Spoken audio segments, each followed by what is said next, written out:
Hi, I'm Tom Perrotta. I'm the author of Ghost Town.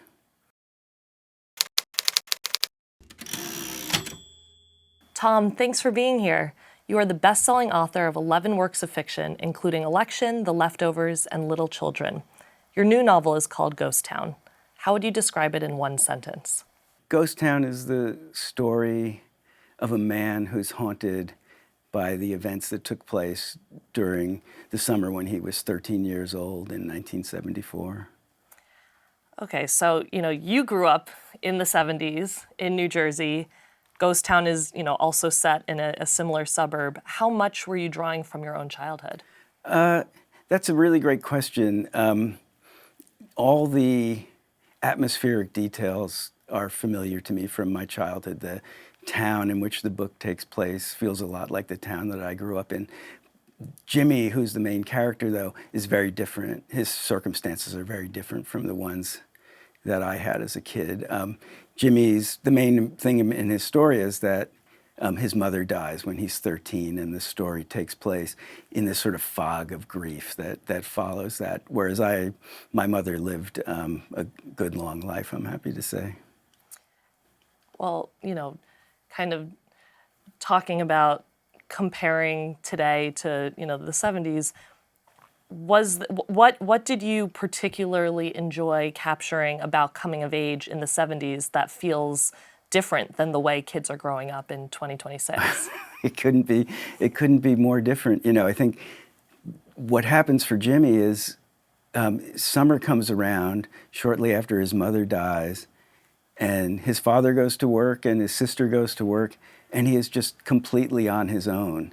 And he has to figure out how to fill his day and how to fill his night. And in the day, he sort of volunteers to be a recreation counselor at the town camp for little kids. In the evening, though, he ends up just sort of hanging around with this stoner guy who just picks him up on the street. Wherever he is, the guy just sort of orbits the town, and when he spots Jimmy, he pulls over and Jimmy hops in, and he spends a lot of his summer nights cruising around with this very weird older dude who he gets high with, and they listen to music and get into trouble. And it was just that kind of free-range childhood that people are sometimes nostalgic about, but also, I think, got kids into some really problematic situations. And I think it's actually not a surprise that the generation that grew up like that became the same parents who were, watching their kids every moment of every day and monitoring their movements because they know what kind of trouble free-range kids can get into. I want to talk about the coming-of-age genre. What is your favorite coming-of-age story? Oh, the first one that comes to mind is Tobias Wolff's This Boy's Life. It's a book that has just had a huge impact on me. I was lucky enough to have Tobias Wolff as my teacher at Syracuse in grad school. And when he wrote that book, it was such a funny book, but it also felt morally serious. It got at the truth that, we make ourselves when we're kids and when we're adolescents. And the choices that we make then have, huge ramifications for the rest of our lives. Another book that I would mention is Carson McCullers' Member of the Wedding, which is about a young girl who I think now would be non-binary, and she's sort of involved in a wedding party in her family, and it brings out all these sort of wild emotions in her that have to do with the fact that she's not sure where she falls on the gender spectrum. And it's a book that you read now and it just feels so prescient. It was just stuff that people weren't dealing with back in the late 50s, early 60s when it was written. What do you think it is about that transitional moment between childhood and adulthood, adolescence, that just keeps readers and writers alike coming back, really generation after generation? Everyone wants to keep revisiting that time. Well, I think in the Freudian ideology, it's like when you're an infant really is when your identity is set. It's sort of your relationship to your parents at this very early age. But it's always seemed to me that the crucible of identity is adolescence and your teenage years. And I think everybody's really interested in, sexual awakenings. And Ghost Town deals with that as well. I think it's a time in which, people make their first forays into that very fraught space. And I know, none of us really gets lessons about how to have sex. And I think one of the places we find them is in, coming of age books or books by somebody like Judy Blume. I mean, I felt like I grew up in a working class Catholic family, and nobody was telling me how to have sex. They were telling me not to have sex. And I think one of the places I learned about sex was from books and from reading about how other people sort of made that transition from, adolescence into, their teenage sexuality. Well, the title of the book is Ghost Town. Another theme that comes up throughout the book is ghosts. Is that do you believe in ghosts, and what was it like writing about that? Well, do I believe in ghosts? Yes, in the sense that I think our past is a very fertile breeding ground of ghosts. And while I was writing this book, I was going back to my childhood home a lot. My mom was in her late 80s and early 90s and in struggling health. And I was just spending all this time in the room that I grew up in the town that I grew up in.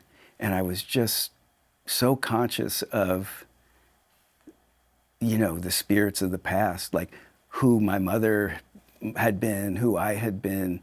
My father had died 20 years before. His presence was there too, and so I believe in those ghosts, those the way that the people that we love and other earlier versions of ourselves are present at certain moments, and that was what led me to remember using the Ouija board as a teenager, because I remember scaring myself to death with a couple of my friends and walking home in the dark after that and just sensing that there were all these invisible presences. And you could say, well, that's my imagination, but I think, imagination and ghosts are part of the same phenomenon. Like everything is coming from inside of us and what we perceive in the world. Well, what has it been like to see so many of your books turned into really great films and television series? Oh, it's been a thrill for me, and so thrilling, in fact, that I ended up wanting to be involved, and so went from being, purely a fiction writer to being a screenwriter along with Todd Field on Little Children, and then a writer, an executive producer on The Leftovers, and then I was the showrunner on Mrs. Fletcher. I just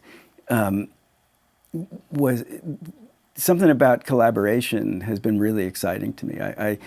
There's a loneliness involved with being a fiction writer. On the other hand, there's a sense of great autonomy. I mean, every word in my books comes from me, though. I collaborate with my editor in a sense that the book is the product of a dialogue, but to write with a bunch of other writers and to work with the kind of actors that I've been lucky enough to work with, Carrie Coon, Catherine Hahn, Kate Winslet, Justin Theroux, that's just been a real thrill for me. Well, if you could go back to being 13, what book would you be most excited to read again for the very first time? Well, I was such a Lord of the Rings lunatic in those days. One of my nicknames growing up was Frodo. And I just, my house was small and crowded, and the only place I could read was in the bathroom.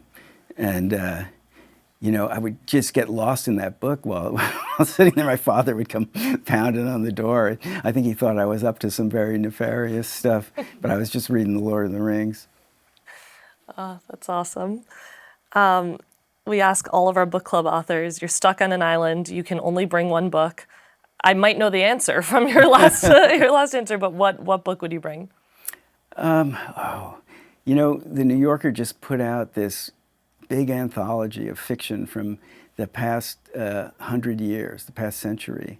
And so it's like 100 short stories that span, that whole period. And I think that's the problem with just bringing one book to your desert island. I think even if it was a book you really loved, like, if I brought Pride and Prejudice or a novel by Dickens, it's just one writer. So I like the idea of bringing something that has a little variety. Well, Tom, can you describe what a typical writing day looks like for you? Yeah, when I was in college, I remember reading this interview with Gabriel Garcia Marquez, and he said, I write in the morning, and then I go to the beach. And that is not my typical writing day, but I have aspired to that, and so I tend to work in the morning, and I don't beat myself up if my writing day is just 3 or 4 hours. And then in the afternoon, I try to do something with my body. I try to go biking or do yoga, or lately play pickleball. I just feel like writers really do have to tend to their bodies, because otherwise you're just slouched over your computer all day, and you start to turn in on yourself. Well, thank you so much for being here, Tom. Ghost Town is available everywhere books are sold. For Late Show Book Club updates, follow our Instagram, @ColbertLateShow.